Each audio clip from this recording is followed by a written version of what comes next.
Hello. तो आज हम बात करने जा रहे हैं डिप्रेशन बीमारी के बारे में। ये एक ऐसी बीमारी जिसमें इंसान कुछ भी करने लायक नहीं रह जाता। तो बहुत ही आसान लैंग्वेज में बहुत ही सरल तरीके से समझेंगे डिप्रेशन, क्योंकि जिसको हो जाता है वो फिर किसी लायक नहीं रह जाता। तो इसलिए सबसे ईजी लैंग्वेज में समझते हैं डिप्रेशन क्या होता है। तो डिप्रेशन मेनली तीन चीज़ों से, बायोलॉजिकल, फिजिकल और सोशल। कोई एक ऐसी बीमारी नहीं है किसी एक रीजन से होती है, इसके बहुत सारे कारण होते हैं। तो तीन तरीके से होती है, पहले बायोलॉजिकल, फिजिकल और सोशल।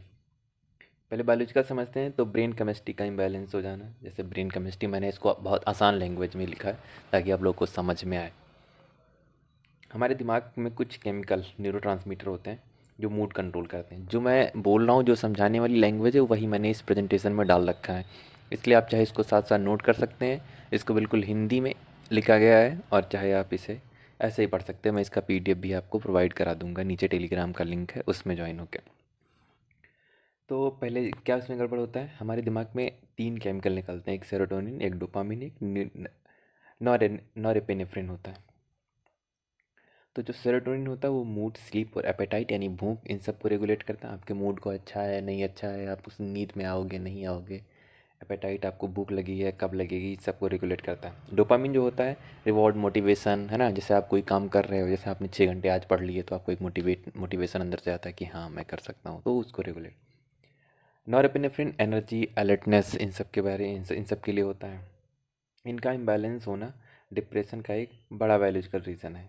ये इम्बैलेंस जीन, स्ट्रेस हार्मोन या इन्वायरमेंट की वजह से हो सकता है। अगर ये इम्बैलेंस होते हैं तो आपको डिप्रेशन हो सकता है। और ये बहुत सारे कारणों से इम्बैलेंस हो सकते हैं, है ना। जैसे कि जीन की वजह से, अगर आपको जीन में कुछ है तो उसकी वजह से स्ट्रेस ले रहे हैं, या हार्मोन, इन्वायरमेंट की वजह से हो सकते हैं। पहले तो जीन की वजह से, जैसे जेनेटिक या वंशानुक्रम, हेरिडिटी, जिसको हेरिडिटी भी बोलते हैं, उसकी वजह से।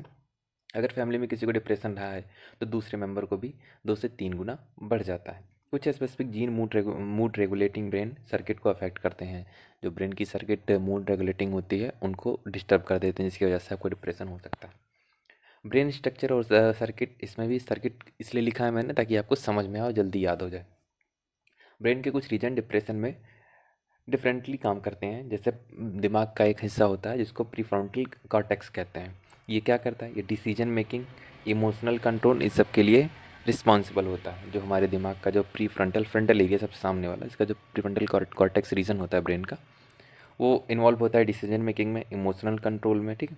डिप्रेशन जब होता है तो इसमें एक्टिविटीज़ की कम हो जाती है। जब ये एक्टिविटी कम हो जाती है तो आप डिसीजन मेकिंग कम कर पाओगे, इमोशनल कंट्रोल आपका कम होगा।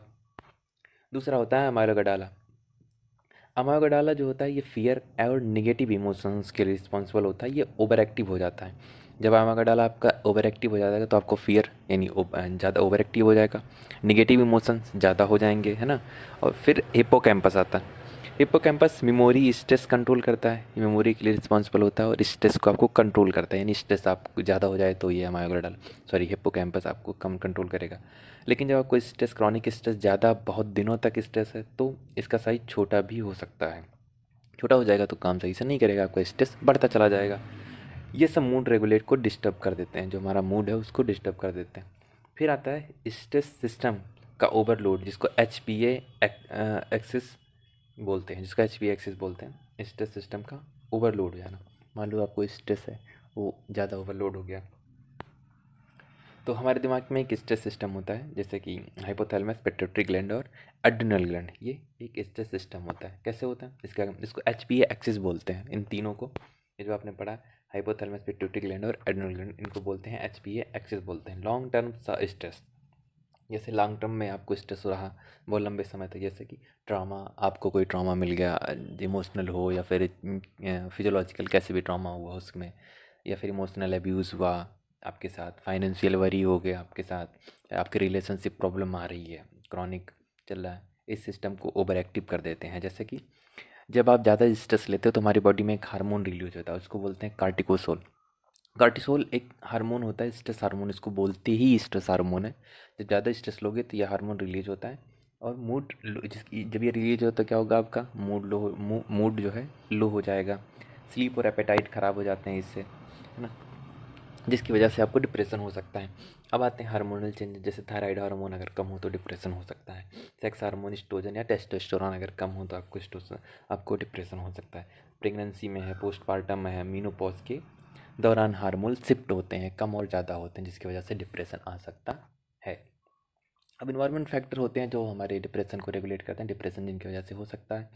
जैसे चाइल्डहुड ट्रॉमा, बचपन में आपको बहुत पीटा गया हो, मतलब ऐसा नहीं है, चाइल्डहुड ट्रॉमा कोई बहुत बड़ा इंसिडेंस रहा हो आपके जीवन, छोटे जब आप बच्चे रहे हो, तो उसकी वजह से आपको डिप्रेशन आ सकता है। रिलेशनशिप कॉन्फ्लिक्ट रहते हो, अगर आपके बहुत ज़्यादा झगड़े हो रहे हैं, लोनलीनेस आप फील करते हो, फेलियर या क्रॉनिक स्ट्रेस रहा हो, सोशल रिजेक्शन रहा हो, है ना, बहुत ज़्यादा सोशली इनएक्टिव रहते हो, तो सोशल रिजेक्शन रहा हो, फाइनेंशियल प्रेशर आपके ऊपर रहा हो, तो लाइक आप स्लीप भी एक कारण डिप्रेशन का, इसलिए अच्छे सोना चाहिए 24 घंटे। मजाक कर, लाइक आप स्लीप लगभग 6-7 घंटे आपको सोना ही चाहिए। डिप्रेशन एक सिंगल काज से नहीं होता, ये मल्टी फैक्टर डिसऑर्डर है, जो मैंने बताया कि फिजिकल, बायोलॉजिकल और केमिकल, तो ये मल्टी फैक्टर डिसऑर्डर है। ये मिलकर डिप्रेशन को ट्रिगर करती हैं, सारी चीज़ें मिलकर डिप्रेशन को। तो जैसे ये इन्वायरमेंट, बायोलॉजिकल हो गया, फिजिकल हो गया, इन्वायरमेंटल हो गया, लाइफ स्टाइल हो गया, जीन, ये सब चीज़ें मिलके। तो थैंक यू, बस आज के लिए इतना ही, आगे किसी और चीज़ के बारे में पढ़ेंगे।